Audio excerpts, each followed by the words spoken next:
Hi everyone, আজকে দুপুরের লাঞ্চে ছিল ভাত, ডাল সেদ্ধ, ডিম সেদ্ধ, মাছ ভাজা, ঘি। আর খাওয়ার পর খেয়েছিলাম একটুখানি মুসম্বি। আর যেহেতু আজকে রাতের ডিনারটা অনেকটাই হেভি আছে, তার জন্য লাঞ্চটা একটুখানি হালকার মধ্যে কিন্তু টেস্টি ছিল। আর রাত্রিবেলা ছিল হচ্ছে চিকেন লেগ ফ্রাই, সাথে ছিল ফ্রায়েড রাইস, আর ছিল কড়াই চিকেন।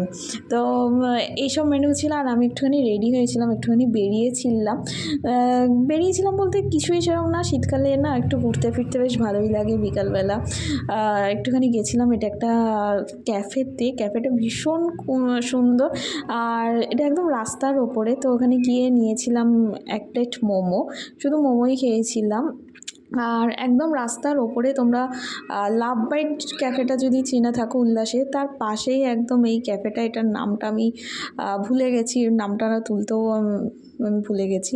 তো যাই হোক, তারপরে এখান থেকে খেয়ে গেছিলাম হচ্ছে জুডিওতে। আর জুডিও থেকে সেরকম কিছুই তো শপিং করিনি, কারণ যেহেতু জুডিওটা নতুন ওপেন হয়েছে।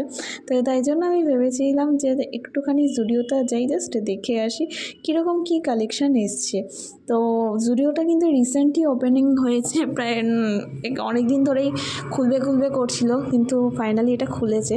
আর জুডিওতে এসে আমার জামাকাপড় দিকেই নজর নেয়। আমার ইন্টারেস্ট হচ্ছে এই সব জিনিস। পারফিউম আছে, তারপরে এসছে হচ্ছে প্রচুর টাইপের জুতোর কালেকশানগুলো কিন্তু দারুণ। আর ছিল নেল পালিশ, মাস্কারা, কাজল, যেগুলো প্রচণ্ড রিজনেবল প্রাইসের মধ্যে ছিল।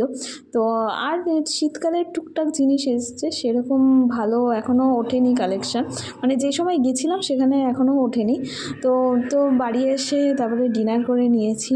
আর ডিনার তো আজকে কী বলবো, এতদিন পর। আর শীতকালে দেখবে একটু খাওয়া দাওয়া করতে ভালোই লাগে। শীতকাল মানেই তো খাওয়া দাওয়া, ঘোরাফেরা, আড্ডা, এইসব। তো আজকে তো ডিনারটা কিন্তু অপূর্ব ছিল, আর খেতে তো দুর্দান্ত হয়েছিল।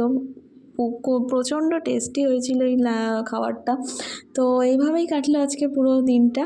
আর রাত্রিবেলা আমাদের খাওয়া হয়ে যাওয়ার পর এখানে তারপরে বসেছিল মারা খেতে। তো আজকে দেখো ফার্স্ট টাইম আমার ভাই সবাইকে পরিবেশন করছে। ও যে এত সুন্দর করে সবাইকে পরিবেশন করছে সেটা দেখেও ভালো লাগছে। তো না, ছেলেদেরও কিন্তু কাজ জানা উচিত, যে এমন না যে ছেলে মানে যে কাজ জানবে না বা কিছু কাজ করবে না, তা নয়। ছেলেদেরও কিন্তু রান্না বান্না সব কিছুই জানা উচিত, যেমন একটা মেয়ে জানে যেরকম কিন্তু একটা ছেলেও একটা জানবে। তো এখনকার ছেলেরা কিন্তু পিছিয়ে নেই, এখনকার ছেলেরা কিন্তু সবই পারে, যেরকম একটা মেয়ে পারে, যেরকম ঘরে বাইরে সব দিকে। তো ভালো লাগলে প্লিজ সাবস্ক্রাইব করো, লাইক করো আর শেয়ার করো। Tata, by.